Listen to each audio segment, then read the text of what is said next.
का रिस्पॉन्स बहुत बेकार रहा क्योंकि टीजर में बहुत कमियां दिखी और बहुत कम रिस्पॉन्स पाया उस टीजर ने, जिसका नाम है जब कमियां दिखत रहे और टेलर में रहो सबके कमियां ना दिखी, रहो सब देखे और प्यार आशीर्वाद दुलार टेलर के पूरा भरपूर दे। नमस्कार प्रणाम, तो रहो सब बतला दी कि अभी के डेट में भोजपुरी इंडस्ट्री में दू गो फिल्म के बहुत लेके ज्यादा ये फिल्म के बात चल रहा बा। जौना फिल्म के नाम बा फर्स्ट में ले ली रहो सबके संघर्ष 2 और दूसरा में अपने पावर स्टार पवन सिंह के हर हर गंगे।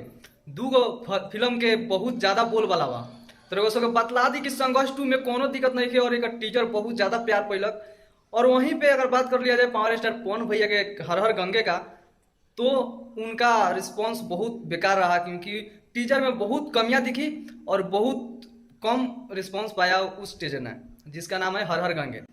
तो रउआ सबके बतला दी कि वो कमी के जौन जौन कमी रहे हर हर गंगे में, वो टीजर के कमी के पूरा कल गई। रउआ सबके बतला दी कि इनकर हर हर गंगे के डायरेक्टर चंदन उपाध्याय जी एक इंटरव्यू के दौरान बतैनी है जाकि हर हर गंगे में जितना भी कमी रहे, जितना भी कमियां रहे, सब के पूरा कल गए। एक चलते टेलर आवे में लेट हो गई बा।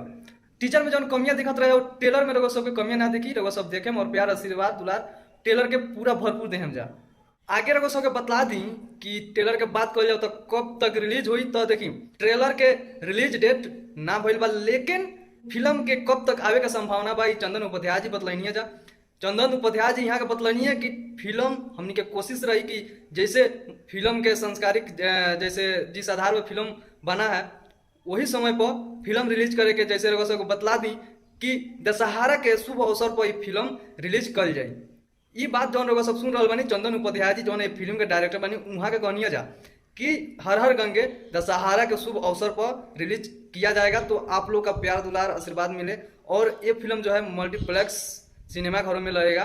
तो अपने भोजपुरी का लेवल बहुत कुछ आगे चल रहा है, बहुत बढ़िया से भोजपुरी का लेवल बढ़ रहा है। तो आप सबको कैसा लगा? हर हर गंगे का जितने भी कमियां थी सभी कमियों को डायरेक्टर चंदन उपाध्याय जी खत्म कर दिए हैं और जैसे आप लोग चाह रहे थे वैसे टीजर में ट्रेलर में मूवी में देखने को मिलेगा। जैसे में आप सबको कमियां ज्यादा दिख रहा था पावर स्टार पवन भैया जो कंधे पर रखे थे मगरमच्छ को, तो वो आप सबको थोड़ा बोर लग रहा होगा। तो वैसा वैसा कमियां जितनी भी थी सभी कमियों को दूर कर दिया गया है। तो ये जानकारी आप सबको कैसा लगा कमेंट करके जरूर बताइएगा। मिलते हैं अगले वीडियो में, तब तक नमस्कार, लव यू ऑल।